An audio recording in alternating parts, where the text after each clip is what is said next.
Alright folks, let's talk about the Sony 16-35mm f2.8 GM. This lens is a beast, and it's aimed squarely at professionals and serious enthusiasts. If you're into landscapes, architecture, astrophotography, or even just want that cinematic look for videos, this bad boy might be right up your alley. First off, the image quality is simply stunning. Sony's boasting about 50 line pairs per millimeter resolving power, and honestly, it shows. Details are crisp, sharpness is incredible across the frame, even wide open at f2.8.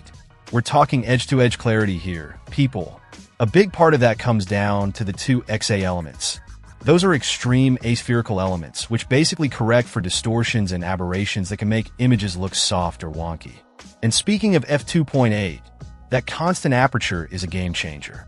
It means you get consistent exposure and depth of field throughout the zoom range. So, whether you're shooting at 16mm or zoomed in to 35mm, you're not losing light. This is huge for low-light situations, and it gives you amazing control over your depth of field for those creamy, blurred backgrounds. Now let's talk bokeh. Bokeh is that beautiful out-of-focus blur that can really make your images pop. The 16-35 GM delivers some seriously smooth, pleasing bokeh thanks to its sophisticated design and 11 aperture blades. It's not just blurry, it's artistic blur. The build quality is also top-notch. It feels solid and well-made like a proper professional lens should. It comes with a pedal-shaped lens hood, front and rear caps, and a carrying case, so you're all set. It's a Sony E-mount lens, so it's designed for Sony's mirrorless cameras.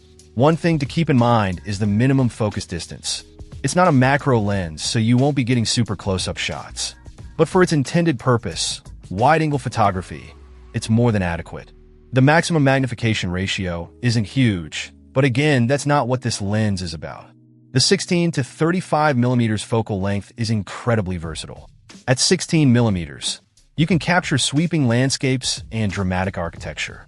Zoom into 35mm, and you're in a good spot for environmental portraits, street photography, or even some tighter compositions. The angle of view is impressive, giving you a huge field of vision. So, who is this lens for? It's an investment, no doubt about it. But if you're a professional photographer or videographer, or a serious enthusiast who demands the best image quality, this lens is worth considering. It's a workhorse that will deliver stunning results in a variety of situations. If you're looking for the ultimate wide-angle zoom for your Sony camera, the 16-35mm f2.8 GM is definitely a contender. Check out the video description for updated price. And thank you for watching this video.